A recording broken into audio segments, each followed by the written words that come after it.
Oblique galvanic cell. Okay, तो बच्चों अब कंडीशन कैसी है, जो गैल्वेनिक सेल और डेनियल सेल होती है, कुछ बच्चों की ये डिमांड थी कि उनको समझ में नहीं आया, तो बेटा देख लो एक बार फिर से। सब देखो हमारे पास ये एक हाफ सेल ली मैंने, क्लियर, एक हाफ सेल ये ली, एक हाफ सेल ये ली, क्लियर। अब इसमें मैंने रख दिया बच्चों एक इलेक्ट्रोलाइट्स डिसॉल्व कर दिया। सपोज ये मान के चलो this is copper sulphate, suppose ये हमारे पास क्या है, this is zinc sulphate, clear. अब बच्चों है क्या इसमें, ये इसमें जो कॉपर सल्फेट है ये एक्वस मीडियम में है, तो ये आयनाइज्ड हो जाएगा किसमें, Cu+2 और SO4-2 में। जो ZnSO4 है वो भी ऐसे हो जाएगा Zn+2। अब थोड़ा सा एक करेक्शन कर दो कि जो ये है हमारे पास यहाँ पे CuSO4 कर दो, यहाँ पे हमारे पास ZnSO4 आ जाएगा, क्लियर। ये ZnSO4 Zn+2 में टूटेगा, ये CuSO4 Cu+2 और SO4-2 में टूटेगा, क्लियर। अब जैसे कि हमें पता है हम इलेक्ट्रोड बोलते हैं बच्चों, तो इलेक्ट्रोड किसको बोलते हैं, यदि किसी मेटल इलेक्ट्रोड को उसी के सॉल्ट सॉल्यूशन में डिप किया जाए। सपोज ये हमारे पास कोई इलेक्ट्रोड है, ये भी हमारे पास दूसरा इलेक्ट्रोड है, ठीक है ना। अब देखो ये हमारे पास किसका होगा, ये जिंक का होगा, ये वाला किसके पास होगा, ये कॉपर का होगा। दोनों को हम अटैच कर देंगे बच्चों बाय द गैल्वेनोमीटर, ये हमने अटैच कर दिया इसको। अब आप अमीटर भी यूज कर सकते हैं क्योंकि डेनियल सेल है ये, तो आप अमीटर भी यूज कर सकते हैं, आप गैल्वेनोमीटर भी यूज कर सकते हैं, आप यहाँ पे बल्ब भी यूज कर सकते हैं, जो आपकी मर्जी है आप कर सकते हैं। अब बच्चों होता क्या है, अब कंडीशन ये होती है कि हमारे पास एक कंप्लीट सेल फॉर्म हो गई है। तो कंप्लीट सेल फॉर्म हुई तो इसमें होता क्या है, देखो ये जिंक है, ये जिंक क्या करता है बच्चों, बहुत जल्दी क्या कर देता है, इलेक्ट्रॉन रिलीज कर देता है। इसकी ऑक्सीडेशन होने का नेचर बहुत स्ट्रॉन्ग होता है, इस वजह से ये जिंक की जो इलेक्ट्रोड है। अब इलेक्ट्रोड के बारे में देखो एक और कंसेप्ट बता देता हूं, इलेक्ट्रोड उसको बोलते हैं जैसे कोई इलेक्ट्रोड कोई मेटल है, यदि उसको उसी के सॉल्ट सॉल्यूशन में डिप किया जाए, क्लियर, उस कंडीशन में उसको बोलेंगे इलेक्ट्रोड। अब इलेक्ट्रोड तो वो हो गया, लेकिन हमारे पास कुछ ऐसे भी आती है, जैसे हम हाइड्रोजन सेल की बात करें वहां पे प्लेटिनम हमारे पास एज ए इलेक्ट्रोड यूज होता है, क्लियर। तो हाइड्रोजन सेल में एज ए इलेक्ट्रोड यूज होता है, तो कंडीशन क्या होगी वहां पे प्लेटिनम। तो इलेक्ट्रोड का एक और टाइप है जिसको बोलते हैं इनर्ट इलेक्ट्रोड, क्या बोलते हैं, इनर्ट इलेक्ट्रोड भी बोलते हैं। तो इनर्ट इलेक्ट्रोड उस कंडीशन में हो गई कि जहां पे सपोज हमारे पास मतलब उसी मेटल का सॉल्ट सॉल्यूशन अवेलेबल नहीं हो पाता है या उसी की मेटल फॉर्म नहीं हो पाती है। सपोज हमने भाई सल्फ्यूरिक एसिड लिया, अब सल्फ्यूरिक एसिड में हम लेड का ले रहे हैं, तो लेड क्या करता है, बिहेव करता है एज ए इनर्ट मटेरियल। मतलब जब इलेक्ट्रोड अपने सॉल्ट सॉल्यूशन के साथ में रिएक्शन, केमिकल रिएक्शन नहीं कर पाता है, उस कंडीशन को बोलता है इलेक्ट्रोड, इनर्ट इलेक्ट्रोड। समझ में आई होगी बात आपको। जैसे ये इलेक्ट्रोड है जिंक का, तो ये क्या कर रहा है, अपने इसके साथ में रिएक्शन कर रहा है। अब ये अपने इसके साथ रिएक्शन करेगा तो कंडीशन क्या हो जाएगी, ये हमारे पास में जैसे ये इलेक्ट्रोड अपने सॉल्ट सॉल्यूशन के साथ में रिएक्शन करेगा, आफ्टर ये रिएक्शन करेगा, इसका मतलब ये कि ये सिंपल इलेक्ट्रोड हो गया। अगर हम इनर्ट इलेक्ट्रोड की बात करें तो जैसे हमारे पास प्लेटिनम हो गया, जैसे लेड हो गया हमारे पास पीबी, अब बहुत सारे हैं, इस तरह से आप ईटीसी कर सकते हैं। जैसे सपोज हम प्लेटिनम की क्या करते थे, जैसे हमने इसमें HCl ले लिया सोल्यूशन, सपोज हमारे पास, अब HCl का तो मेटल नहीं है ना, तो हम क्या करेंगे HCl की जगह पे हम यहाँ पे क्या करेंगे, HCl की जगह पे हम यहाँ पे प्लेटिनम का इलेक्ट्रोड ले लेंगे। दिस इज द फाइनल, ये हमारे पास प्लेटिनम का है। तो ये प्लेटिनम का जो इलेक्ट्रोड होगा बच्चों, ये बिहेव करेगा एज ए इनर्ट इलेक्ट्रोड के फॉर्म में। ये तो हुई इलेक्ट्रोड की बात। अब थोड़ा सा आगे देख लेते हैं, क्लियर। अब कंडीशन ये है कि ये हमारे पास क्या हो गया, जिंक का इलेक्ट्रोड हो गया, ये हमारे पास कॉपर का इलेक्ट्रोड हो गया। जैसे ही ये सेटअप फॉर्म होता है तो जिंक, ये जिंक की जो मेटल है बच्चों, इस पे आपको पता है कि किसी भी मेटल में क्या होता है, इलेक्ट्रॉन है जैसे सपोज, तो ये जिंक क्या कर देता है, ये जिंक इमीडिएटली क्या कर देता है, आयनाइज्ड हो जाता है, Zn+2 में कन्वर्ट हो जाता है, प्लस 2 इलेक्ट्रॉन क्या कर देता है, रिलीज कर देगा। अब ये 2 इलेक्ट्रॉन तो रिलीज कर दे रहा है, कंडीशन क्या है, अभी ये एटॉमिक फॉर्म में था, एलिमेंटल फॉर्म में था अपनी ये इसके फॉर्म में, लेकिन जैसे ही इसने 2 इलेक्ट्रॉन अपने दिए, डोनेट करे, वैसे वो किसमें कन्वर्ट हो गया, Zn+2 में कन्वर्ट हो गया। अब जैसे Zn+2 में कन्वर्ट होगा तो वो क्या हो जाएगा, मेटल पे तो नहीं रहेगा, वो अपने सॉल्यूशन में आ जाएगा, नीचे वो नीचे गिर जाएगा, क्लियर। तो ये केमिकल रिएक्शन हो रही है किसकी, इस इलेक्ट्रोड और इसके सॉल्यूशन के बीच में। क्लियर। अब जैसे ही यहां से दो इलेक्ट्रॉन के, तो इलेक्ट्रॉन का आगे इलेक्ट्रॉन की डायरेक्शन ये होगी, ये इलेक्ट्रॉन की डायरेक्शन है, इलेक्ट्रॉन यहां से यहां के लिए जाएगा। अब यहां इस इलेक्ट्रोड की हेल्प से इलेक्ट्रॉन क्या हो जाएगा, इसमें आ जाएगा। क्लियर। अब बच्चों सपोज ये करो कि ये हमारे पास क्या है, ZnSO4 का सॉल्यूशन है, जो फर्दर आयनाइज्ड हुआ किसमें, Zn+2SO4-2 में। मैंने आपको कल बताया था। अब देखो ZnSO4 सपोज हमने 5 मोल ले रखे हैं, तो हमारे पास 5 कैटायन हो गए, 5 एनायन हो गए।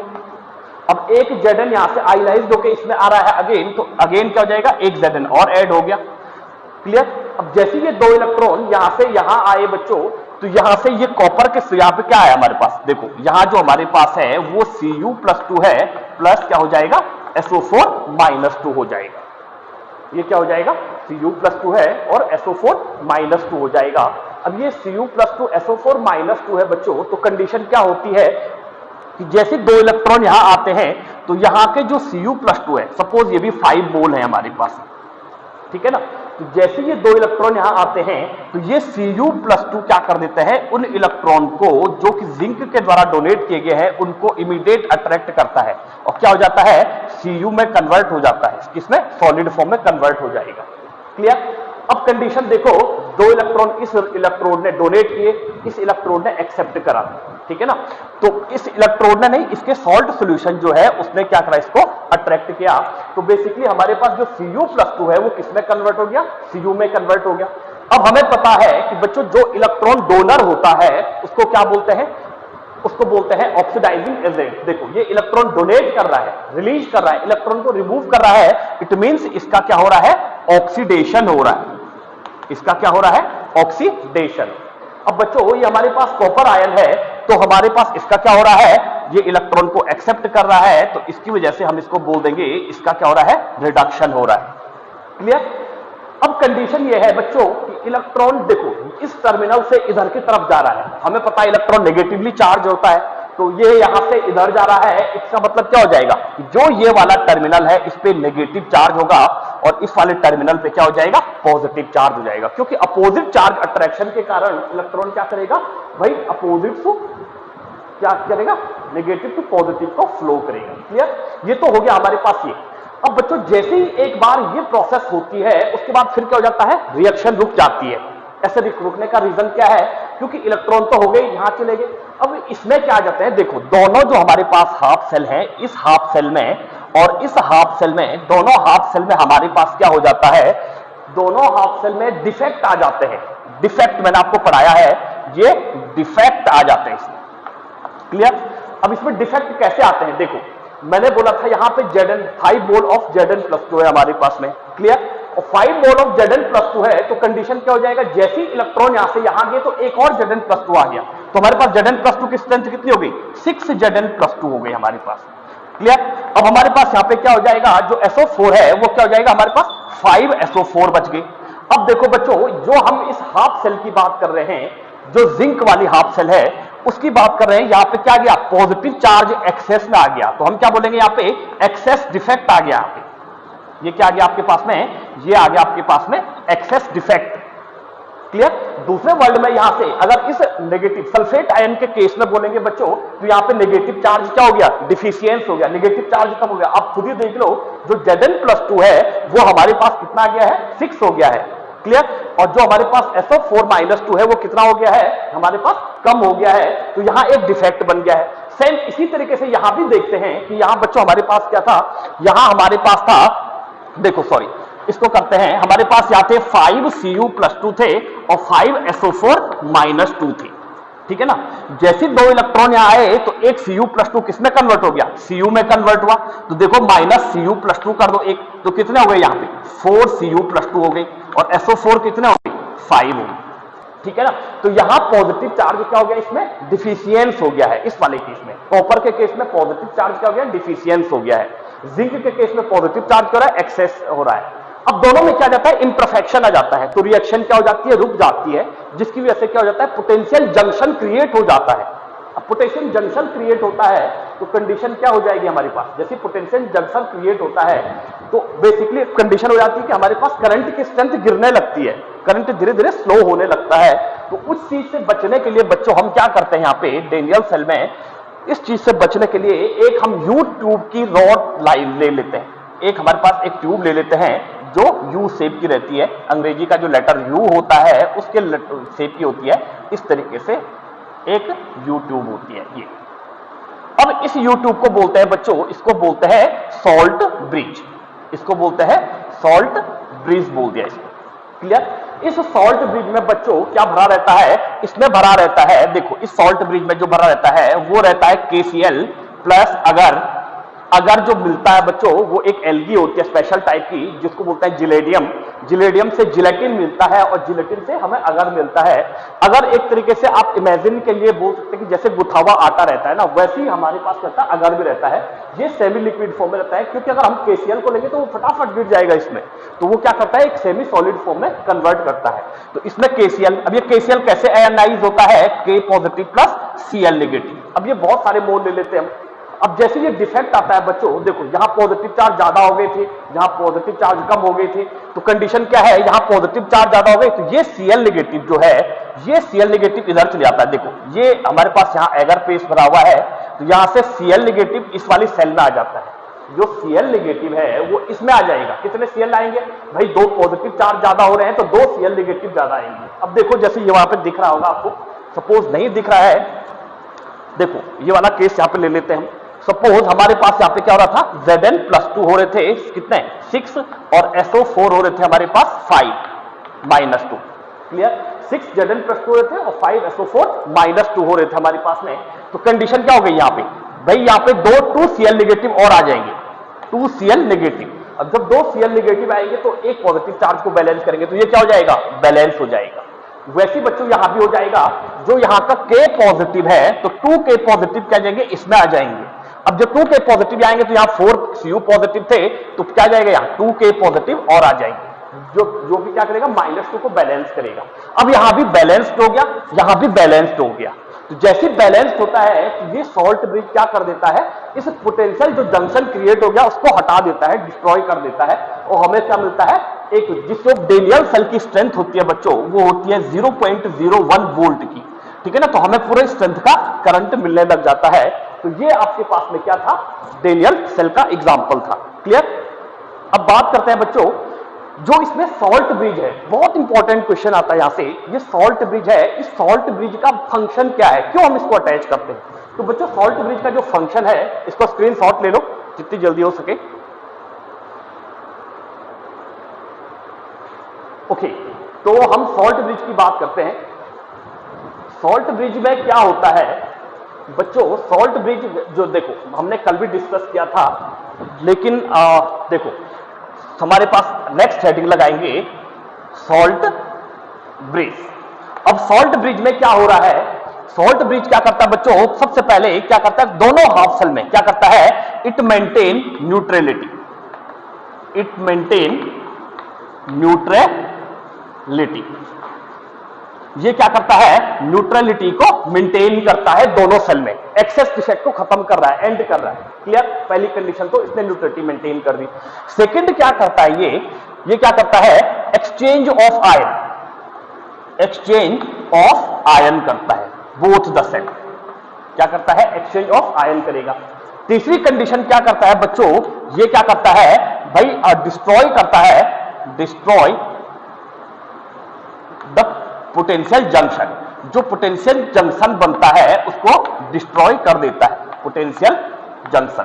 अब थोड़ा सा पोटेंशियल जंक्शन की बात कर देते हैं बच्चों। होता क्या है बच्चों, जो हमारे पास डेनियल सेल ऑब्लिक गेडुलिक सेल होती है, तो दो कंटेनर को हम कहां से ले लें, कहां रखें, कहां कैसे एडजस्ट करें, तो उस चीज से बचने के लिए बच्चों क्या कहता है, एक ऐसा कंटेनर लिया जाता है थोड़ा बड़ा सा, इसके बीच में एक डिवाइडर लगा दिया जाता है। ये एक डिवाइडर लगा दिया, सपोज कि हमारे पास एक डिवाइडर लगा दिया जो दोनों को क्या करेगा, सेपरेट करेगा।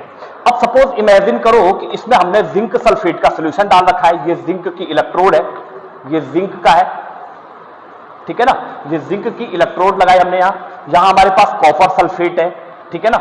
यहां हमने क्या करा, कॉपर सल्फेट का ये डाला, ये हमारे पास क्या है, कॉपर का आ गया इलेक्ट्रोड, ठीक है ना, ये कॉपर सल्फेट का सोल्यूशन है।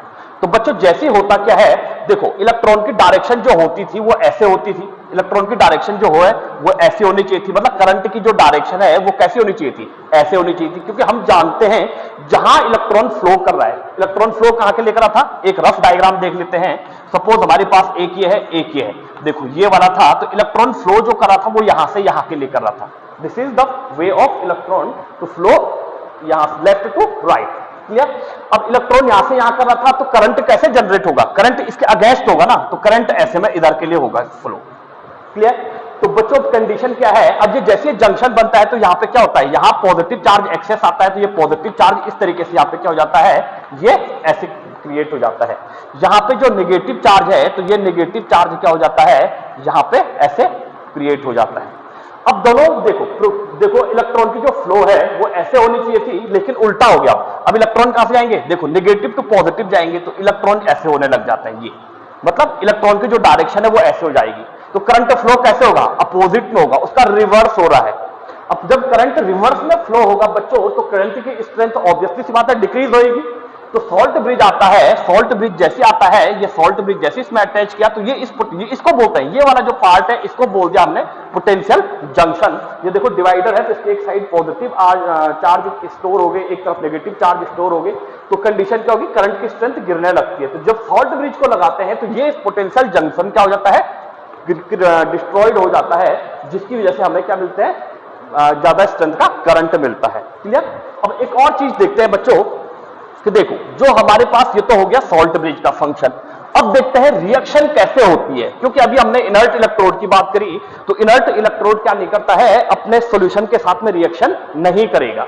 आई बात समझ में, रिएक्शन कौन करता है, देखो जो हम नॉर्मल इलेक्ट्रोड की बात कर रहे हैं, तो देखो हमारे पास जो रिएक्शन होती है, ये जिंक है बच्चों, तो ये जिंक क्या करता है, 2 इलेक्ट्रॉन छोड़ता है और क्या फॉर्म करता है, Zn+2 फॉर्म करता है।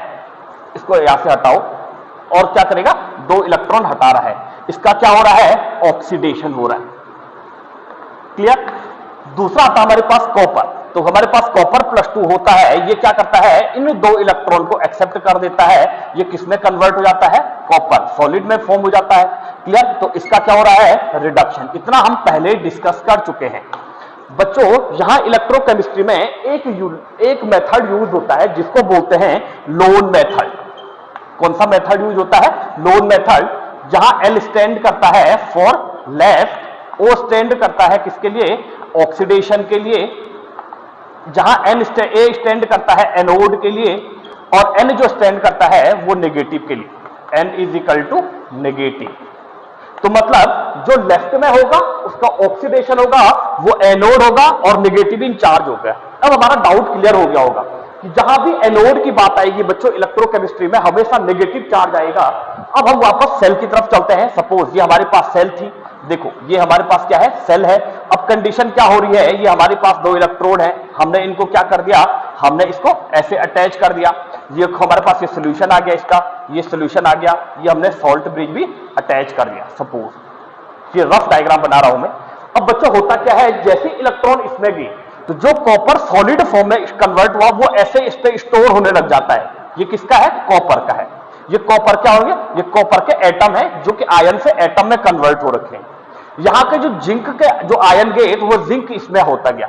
मतलब एक तरीके से हम यूं कह सकते हैं कि जैसे हम क्या करेंगे, जिंक की रॉड से जिंक सल्फेट के सॉल्यूशन को ऐसे स्टेयर करेंगे तो जिंक की जो रॉड है वो धीरे धीरे क्या होती जाएगी, मेल्ट हो जाएगी। मतलब अगर हम इसको कंटिन्यूअसली वो करें तो धीरे धीरे सारा का सारा क्या हो जाएगा, सॉल्यूशन में कन्वर्ट हो जाएगी, आयनाइज हो जाएगी, ऑक्सीडेशन हो जाएगा उसका, क्लियर। तो बच्चों ये धीरे धीरे यहां क्या हो रही है, इस जिंक के इलेक्ट्रोड की इसकी क्या हो रही है, कंसंट्रेशन, हमेशा इसकी कंसंट्रेशन क्या हो रही है, कंसंट्रेशन ऑफ जिंक इलेक्ट्रोड क्या हो रही है, डिक्रीज हो रही है, डिक्रीजेस कंटिन्यूअसली, कॉन्टिन्यूअसली क्या हो रही है, कंटिन्यूअसली इसकी क्या हो रही है, डिक्रीज हो रही है। और ये कॉपर वाला धीरे धीरे क्या हो रहा है भाई, इसकी बढ़ रही है। तो कंसंट्रेशन ऑफ कॉपर क्या हो रही है, concentration of copper increases continuously, increases continuously. अब देखो जिसकी कंसंट्रेशन डिक्रीज हो रही है उस पर कैसे चार्ज आएगा, नेगेटिव, जिसकी बढ़ रही है उस पर कैसा आएगा, पॉजिटिव। तो बच्चों दूसरा एक्सपेक्टेशन मेथड ये भी बोल सकते हैं आप, ये नेगेटिव है और ये पॉजिटिव है। दूसरा ये लेफ्ट में है तो इसका ऑक्सीडेशन हो रहा है, देखो इसका ऑक्सीडेशन हुआ क्योंकि इसने इलेक्ट्रॉन को रिमूव किया, और बेसिकली इसका रिडक्शन हुआ कॉपर वाले का क्योंकि इसने इलेक्ट्रॉन को क्या किया, गेन किया। तो ये हमारे पास क्या हो गया कि भाई, ये हमारे पास क्या हो गया कि भाई एक वो हो गई। अब ये जो रिएक्शन होती है, जो जिंक वाली रिएक्शन हो रही है, तो ये रिएक्शन कैसे हो रही है, ये हो रही है एट एनोड पे। जो ये रिएक्शन हो रही है जिंक वाली, ये जिंक किसमें कन्वर्ट हो रहा है, ये जिंक जो कन्वर्ट हो रहा है वो Zn+2 और 2 इलेक्ट्रॉन में कन्वर्ट हो रहा है। तो बच्चों इसमें क्या हो रहा है, जिंक का ऑक्सीडेशन हो रहा है, और जो रिएक्शन हो रही है यहां पे हम लिख सकते हैं एट कैथोड। कैथोड पे कैसी रिएक्शन हो रही है, रिडक्शन हो रहा है। तो मैं इसको हटा रहा हूं, इसका स्क्रीनशॉट ले लो। क्लियर? ओके, अब बात करते हैं जो ओवरऑल पूरी सेल में रिएक्शन होती है। थोड़ा सा हम वो कर रहे हैं, डिस्कनेक्ट नहीं करेंगे, थोड़ा लंबा टॉपिक जाएगा ये आज का, ठीक है ना। अब हम ओवरऑल रिएक्शन देखते हैं बच्चों, हमारे पास ओवरऑल पूरे सेल में कैसी रिएक्शन हो रही है। तो ओवरऑल जो रिएक्शन हो रही है वो ये हो रही है, देखो ये सबसे पहले जिंक है प्लस ये क्या आया, कॉपर+2 आया, कॉपर+2। अब देखो ये 2 इलेक्ट्रॉन यहाँ है, इसके अगेंस्ट है, तो ये 2 इलेक्ट्रॉन एक दूसरे से कट जाएंगे। फिर ये क्या हुआ हमारे पास आफ्टर रिएक्शन, फिर हमारे पास क्या हुआ, Zn+2 आया, फिर हमारे पास ये क्या हुआ, CuS आया, कॉपर सॉलिड आ गया। क्लियर? अभी हमारे पास कॉपर सॉलिड में हो गया कन्वर्ट। तो बच्चों ये क्या हुई, हमारे पास ओवरऑल रिएक्शन हुई। देखो जिंक से जिंक+2 में कन्वर्ट हो रहा है, जिंक की ऑक्सीडेशन स्टेट यहां कितनी है, 0, यहां कितनी हो रही है, +2। ऑक्सीडेशन स्टेट बढ़ रही है, इट मींस जिंक का क्या हो रहा है, इसका हो रहा है ऑक्सीडेशन, ठीक है ना। तो ऑक्सीडेशन हो तो हम जिंक को कैसे लिख सकते हैं, ऑक्सीडेशन हो रहा है तो हम ऐसे लिख सकते हैं जिंक को Zn डिवाइडेड बाई Zn+2। देखो Zn था, Zn से Zn+2 में कन्वर्ट हो रहा है, तो ये हमारे पास इसका क्या हो जाएगा, ऑक्सीडेशन हो जाएगा। दूसरा ये कॉपर+2 है, किसमें कन्वर्ट हो रहा है, CuS में कन्वर्ट हो रहा है। इसका मतलब इसका क्या हो रहा है, रिडक्शन हो रहा है। रिडक्शन हो रहा है तो इसकी ऑक्सीडेशन स्टेट कितनी थी, यहां पे इसकी कॉपर की ऑक्सीडेशन स्टेट +2 है, यहां जाके कितनी हो गई, 0 हो गई। तो बेसिकली हम इसको कैसे लिखेंगे, Cu+2 डिवाइडेड बाई Cu। देखो दोनों को ध्यान दो, यहां क्या लिखा, Zn डिवाइडेड बाई Zn+2, यहां क्या लिखा, Cu+2 divided by Cu। Cu नीचे क्यों आया, क्योंकि इसका रिडक्शन हो रहा है, इसकी ऑक्सीडेशन स्टेट डिक्रीज हो रही है, इसलिए इसको क्या कर दिया हमने, इसका क्या हो गया, ऑक्सीडेशन स्टेट 0 हो गई इसकी फाइनली, तो इसलिए इसका क्या हुआ, रिडक्शन हुआ। अब बच्चों ये ऑक्सीडेशन हुआ, ये क्या हुआ, इसका रिडक्शन हुआ। तो ओवरऑल जो रिएक्शन हो रही है पूरी सेल में वो क्या हो रही है, रिडॉक्स रिएक्शन हो रही है। क्लियर? अब ये रिडॉक्स रिएक्शन हुई तो इसके बेस पे हमें कुछ टर्म्स डिफाइन करने हैं, हालांकि मैं आपको पहले बता चुका हूं, लेकिन एक बार फिर से रिवीजन करते हैं। तो रिवीजन करते हैं बच्चों, देखो रिवीजन करते हैं इसका। देखो एक टर्म्स आता है बच्चों, इसमें से बहुत इंपॉर्टेंट टर्म्स है इलेक्ट्रोड पोटेंशियल। इलेक्ट्रोड पोटेंशियल एक वर्ड आता है, इलेक्ट्रोड पोटेंशियल किसको बोलते हैं। तो बच्चों इलेक्ट्रोड पोटेंशियल होता है, हमने शॉर्टकट में लिख देते हैं सीधे, पोटेंशियल डिफरेंस। देखो potential difference between the metal and its ion, या metal ion, metal and metal ion under equilibrium, under equilibrium. अब देखो बच्चों हमारे पास क्या हो रहा है, एक स्टेटमेंट आ गया है कि potential difference between metal and metal ion under equilibrium. ये मेटल आयन है, ठीक है ना। अब देखो अंडर इक्विलिब्रियम का मतलब क्या है, देखो सपोज हमारे पास एक हाफ सेल ले लो, किसकी, सपोज ये हमारे पास ये जिंक का कोई भी एक इलेक्ट्रोड ले लो, ये हमारे पास सपोज क्या है, ये जिंक है, ये जिंक का क्या है हमारे पास, ये जिंक का सॉल्ट सॉल्यूशन है, Zn+2 हो रहा है। क्लियर? अब ये Zn+2 है बच्चों, तो कंडीशन क्या होगी, जब तक कंसंट्रेशन डिफरेंस जिंक और जिंक+2 की इक्वल नहीं हुई, इक्विलिब्रियम हमें पता है जब दोनों की कंसंट्रेशन क्या हो जाएगी, इक्वल हो जाएगी। तो जब Zn+2 Zn इक्वल टू हो जाएगा Zn+2, उस कंडीशन में जो पोटेंशियल डिफरेंस इनका मिलेगा, उस पोटेंशियल डिफरेंस को क्या बोलते हैं, इलेक्ट्रोड पोटेंशियल। अब बच्चों इलेक्ट्रोड पोटेंशियल हम सिंगल वे में डिफाइन नहीं कर सकते हैं, क्योंकि हमें पता है इलेक्ट्रोड पोटेंशियल 2 टाइप का होता है, क्योंकि सेल में 2 टाइप की, एक ही सेल तो होती भी है, हाफ सेल होगी तो भाई रिएक्शन स्टेबिलिटी नहीं कर पाएगी, हमें क्या चाहिए, एनोड के साथ में कैथोड भी चाहिए। तो बेसिकली इसीलिए इलेक्ट्रोड पोटेंशियल को देखो, अब हमारे पास जिंक का मैंने एग्जांपल दिया, Zn से Zn+2 में कन्वर्ट हो रहा है, इसका मतलब ये वाला ऑक्सीडेशन पोटेंशियल कैसे हो गया, ये हो गया oxidation potential, oxidation potential. Clear? इसको बोलेंगे electrode oxidation potential, electrode oxidation potential बोल दिया इसको। और बच्चों जो इलेक्ट्रोड पोटेंशियल होता है इसको दिखाते हैं ई से, ठीक है ना। अगर हम पूरे सेल की बात कर रहे हैं, अगर हम पूरे सेल की बात कर रहे हैं तो पूरे सेल की बात करें तो इलेक्ट्रोड पोटेंशियल को दिखाते हैं ई के फॉर्म में। अगर हम केवल ऑक्सीडेशन पोटेंशियल की बात कर रहे हैं बच्चों, तो हम इस जिंक के लिए ऑक्सीडेशन पोटेंशियल कैसे दिखाएंगे, देखो किससे कन्वर्ट हो रहा है, Zn से लेकर के इसमें कन्वर्ट हो रहा है Zn+2 में। या आप ओवरऑल अगर हम जिंक का एग्जांपल ना दें, किसी और का एग्जांपल दें, तो हम ऐसे भी लिख सकते हैं बच्चों इसको कि m/m+n, ये this is the oxidation potential. आप कैसे फाइंड करेंगे, कैसे पता करेंगे, यहां से ये ऑक्सीडेशन पोटेंशियल है, आप ये देखेंगे कि metal divided by metal ion है, तो मतलब ऑक्सीडेशन पोटेंशियल है। क्लियर? चलो ठीक है, ऑक्सीडेशन पोटेंशियल है। अगर सपोज हम यहां पे दूसरा एग्जांपल लें बच्चों, सपोज ये हमारे पास क्या आया, ये कॉपर आया, सपोज ये कॉपर आया, तो इस कॉपर का कॉपर के साथ में वो दिखाते हैं, तो जब इस कॉपर के मेटल की इस कॉपर आयन के मेटल के बराबर कंसंट्रेशन हो जाएगी इक्विलिब्रियम में, तो बच्चों उस कंडीशन में हम कैसे दिखाएंगे इसका इलेक्ट्रोड पोटेंशियल, हम दिखाएंगे ECU+2 डिवाइडेड बाय Cu, ठीक है ना। तो ये क्या हो जाएगा, ये हो जाएगा इलेक्ट्रोड रिडक्शन इलेक्ट्रोड पोटेंशियल, ऐसे लिखाएंगे इसको, रिडक्शन पोटेंशियल, इलेक्ट्रोड पोटेंशियल बोल दो, रिडक्शन इलेक्ट्रोड पोटेंशियल। ये हमारे पास हो जाएगा रिडक्शन इलेक्ट्रोड पोटेंशियल, ये हमारे पास रिडक्शन इलेक्ट्रोड पोटेंशियल हो जाएगा, ये हमारे पास ऑक्सीडेशन इलेक्ट्रोड ऑक्सीडेशन पोटेंशियल हो जाएगा। अब बच्चों कंडीशन क्या आती है, ऑक्सीडेशन इलेक्ट्रोड पोटेंशियल वैसे बेसिकली जो हमारे पास आता है वो क्या आता है, नेगेटिव में आता है। अब जरूरी नहीं है, वैसे मैंने जितना देखा है उस हिसाब से बता रहा हूं, मोस्टली क्या होता है नेगेटिव में आता है electrode potential, oxidation electrode potential, और जो रिडक्शन इलेक्ट्रोड पोटेंशियल आता है वो हमेशा क्या आता है, पॉजिटिव में आता है। अब अगर हमारे पास सपोज यदि हमारे पास यही कंडीशन है, ठीक है ना, एक और चीज बता देते हैं इसमें, ये हमारे पास इलेक्ट्रोड पोटेंशियल हो गया। अब बच्चों यदि हमारे पास कंडीशन क्या है, स्टैंडर्ड दे रखी है, स्टैंडर्ड कंडीशन किसको बोलते हैं, इसको हटा दो, इसका स्क्रीनशॉट ले लो, इसका